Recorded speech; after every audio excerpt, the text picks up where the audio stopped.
से, पर तेरा पता मालूम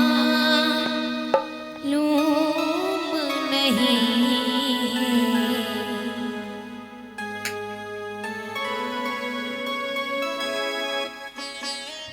हे गोविंद मिलती मैं तुमसे, पर तेरा पता मालूम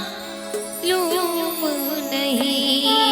कुछ कहती अपनी और सुनती कुछ, कहती अपनी और सुनती, पर तेरा पता मालूम नहीं।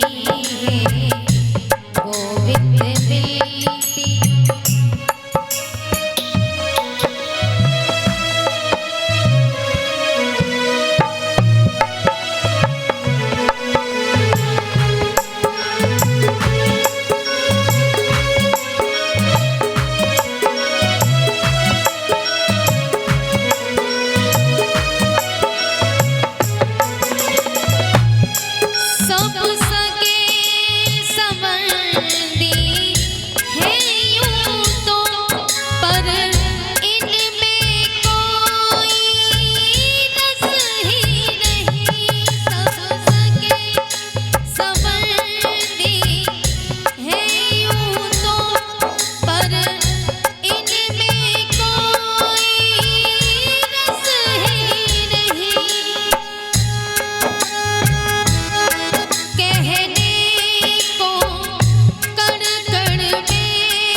कहती अपनी और सुनती कुछ, कहती अपनी और सुनती पर तेरा पता मालूम नहीं।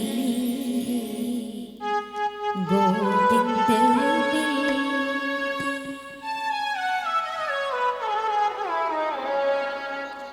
बोले बाके बिहारी लाल की जय जय श्री राधे श्याम। आज कथा का सप्तम दिवस यानी कि 7वां दिन। सप्तम दिवस की वेला में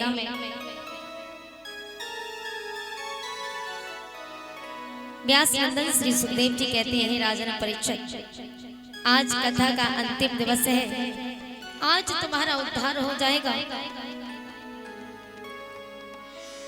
सुखदेव भगवान परीक्षित महाराज को समझाते हुए बोले, राजन, जिस समय भगवान श्याम सुंदर ने कंस का वध किया, कल की कथा यहीं तक छोड़ी थी ना।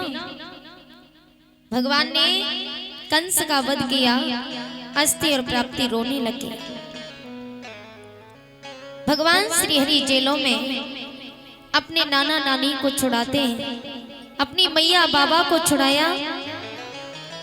महाराज उग्रसेन का राज जब सेक किया तो मैया देवकी ने भगवान से कहा कि लाला एक बात पूछूं, बताएगा? हाँ मैया पूछो। मैया ने कहा कि लाला एक बात बता, यदि तू चाहता तो मुझे कंस के प्रकोप से बहुत पहले छुड़ा लेता। कंस को बहुत पहले मार के मुझे छुड़ा लेता, लेकिन 14 वर्ष बाद ही क्यों छुड़ाया? भगवान, जिस समय भगवान ने कंस का वध किया, मैया देवकी को जेलों से आजाद किया, उस समय भगवान 14 वर्ष के थे। तो मैया देवकी ने कहा कि लाला यदि तू चाहता तो मुझे बहुत पहले जेलों से छुड़ा सकता था, लेकिन 14 वर्ष बाद ही क्यों छुड़ाया? भगवान ने कहा, मैया कर्मों से कोई बच नहीं पाया, जो जैसा कर्म करता है उसको वैसा भोगना है। फिर चाहे भगवान क्यों ना हो, भगवान ने भी जो कर्म किया है भगवान को भी भोगना है। हम तो खैर मनुष्य हैं। भगवान कहते, मैया याद करो पिछले जन्म की। त्रेता युग में मैं राम था, आप कैकेयी थी। मैंने भले तुमसे वचन मांगा था, लेकिन दुनिया की नजर में तुम बुरी थी, इसलिए जो कष्ट 14 वर्ष मैंने वन में सहन किए, वही कष्ट 14 वर्ष आपको जेलों में सहन करने को मिले। मैया देवकी ने ये बात सुनी तो मैया देवकी ने कहा, लाला तो फिर यशोदा कौन है जिनके पास तुम रहे? भगवान ने कहा कि मैया तुम्हारे कारण 14 वर्ष में अपनी मैया कौशल्या से दूर रहा, तो वही 14 वर्ष मैंने अपनी मैया यशोदा को दिए। मेरी मैया यशोदा कौशल्या थी, इस जन्म में यशोदा बन करके आई। मैया देव की बात सुनकर के प्रसन्न हुई। कहने का भाव यह है कि कर्मों से कोई बच नहीं पाया, जो जैसा कर्म करता है उसको वैसा भोगना है, वैसा भोगना ही है। फिर भगवान क्यों ना हो, क्योंकि भगवान कभी किसी के साथ बुरा नहीं कर सकते, क्योंकि उन्होंने खुद भुगतान भरा है। लोगों को ये लीला दिखाने के लिए, लीला के माध्यम से हम सबको चेताने के लिए भगवान ने ये लीलाएं रची कि आगे चल करके मनुष्य पर ये विपत्ति आएगी और मनुष्य को इस विपत्ति का सामना करना होगा। ये लीलाएं भगवान ने दिखाई थी, वरना भगवान कभी किसी के शत्रु थोड़े ही हैं, भगवान किसी के दुश्मन थोड़े ही हैं, हम सब उसकी संतान हैं। लोग कहते हैं कि प्रभु तूने मेरे साथ बुरा किया। अगर अच्छा हो तो लोग सीना पीट करके, छाती पीट करके कहते हैं। किसी ने हवेली बना करके खड़ी कर ली तो लोग कहेंगे अरे भैया ये मैंने बनाई। छाती पीट करके कहती ये हवेली मैंने बनाई। लेकिन घर में यदि कुछ बुरा हो जाए तो भगवान को कोसते कि भगवान तूने बहुत बुरा किया। भगवान कभी किसी का बुरा नहीं करता प्यारे, बल्कि जो होता है अच्छे के लिए होता है। जो हो चुका वो भी अच्छा ही हुआ, हो रहा है वो भी अच्छा हो रहा है, और आगे जो होगा वो भी अच्छा ही होगा। ये मत कहो कि प्रभु तुमने बुरा किया। भगवान कभी किसी के साथ बुरा नहीं करते। एक राजा था, राजा का अंगूठा कट जाता है। उस राजा का जब अंगूठा कटा, दौड़ा दौड़ा अपने मंत्री के पास में गया और मंत्री से कहा रे मंत्री मेरा तो अंगूठा कट गया। तो मंत्री ने कहा महाराज चिंता न करो, जो होता है अच्छे के लिए होता है। आपका अंगूठा कट गया भूल जाओ, जो हुआ अच्छा हुआ। राजा को क्रोध आ गया, बोले एक तो मेरा अंगूठा कट गया, ऊपर से ये बोल रहा है कि जो हुआ अच्छा हुआ। राजा क्रोध में आकर के मंत्री को मारपीट करता है और जेल में बंद कर दिया। दूसरे दिन राजा सिपाहियों को साथ में लेकर के वन में शिकार खेलने के लिए गए। तो वन में राजा को आदिवासियों ने पकड़ लिया।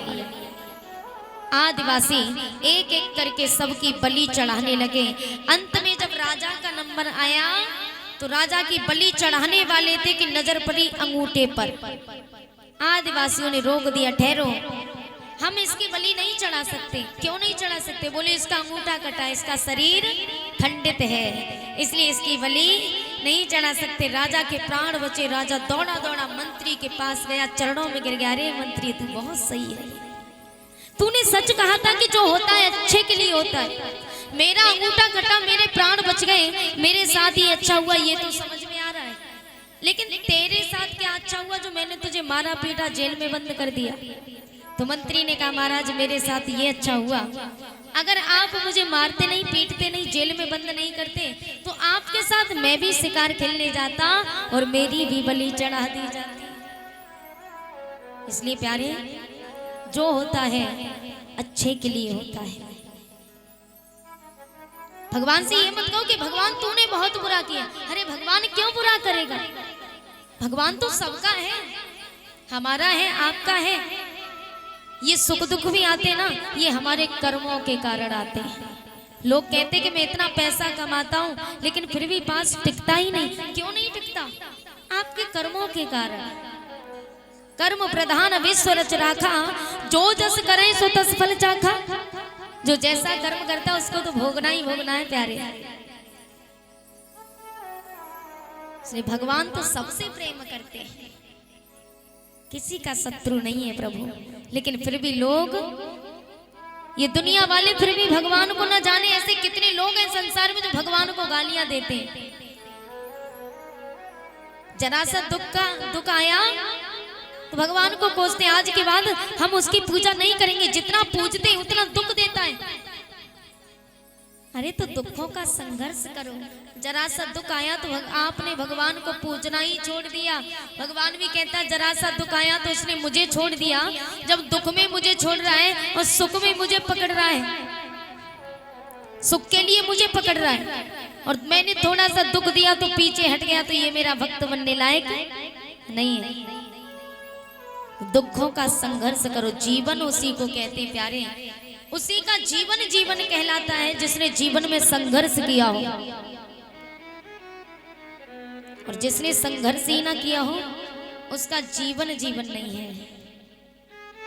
इसलिए जिंदगी से लड़ना सीखो,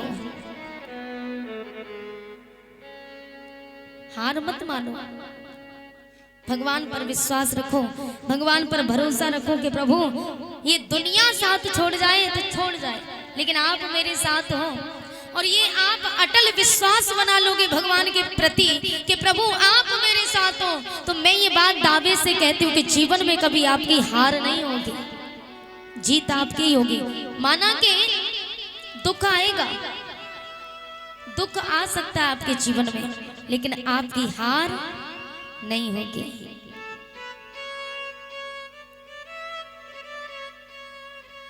इसलिए जिंदगी से लड़ना सीखो। आजकल लोग बड़े निर्दयी हो गए हैं। जिंदगी से लड़ना, अगर लड़ने की बात आए तो लोग एक दूसरे का कत्ल कर देते, मार देते हैं। लेकिन मारने से हासिल क्या हुआ? कुछ हासिल होता है?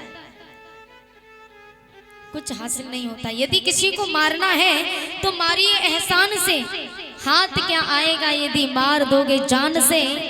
जान का मारा हुआ कभी वापस लौट कर आता नहीं, और एहसान का मारा हुआ कभी सर उठाता नहीं। एहसान करके मारो। आप भी गली से गुजरो तो वो आपको राम राम करने पर मजबूर हो जा रहे, भैया राम राम, कहाँ से आ रहे हो? अरे आप तो बड़े सज्जन पुरुष हो। आपको सलाम करेगा, राम राम करेगा, लेकिन यहाँ लोग सरेआम कत्ल कर देते हैं, एक दूसरे की हत्या कर देते हैं। इंसान के अंदर इंसानियत ही नहीं है। अब मारने में तुले। अगर साथ वाले रहने वाले की मृत्यु हो जाए, जो हमारे एक साथ भोजन एक थाली में करने वाला हो, एक थाली में भोजन करने वाले की मौत हो जाए तो लोग शमशान घाट तक कांधा देके उसको जला फूंक करके घर आते तो स्नान करते पवित्रीकरण के लिए। हम अपवित्र हो गए, लेकिन तब आपका पवित्रीकरण कहाँ जाता है? जब आप मीट मछली खाते हो, उसको तो मार करके पेट में ही रख लिया, तब कहाँ गई पवित्रता? लेकिन एक साथ एक थाली में खाने वाला मर जाए तो लोग घर आकर के स्नान करते हैं, घर में प्रवेश तभी करते हैं। मैंने तो ये भी देखा है कि किसी की भोजन की थाली में एक बाल भी आ जाए ना, तो भोजन की थाली को हटा दिया, क्योंकि थाली में बाल आ गया, छोड़ देते वो भोजन जिसमें एक बाल होता है। तो फिर क्यों खाते हो अंडे जिसमें एक माँ का लाल होता है? उसमें भी तो एक माँ का लाल है।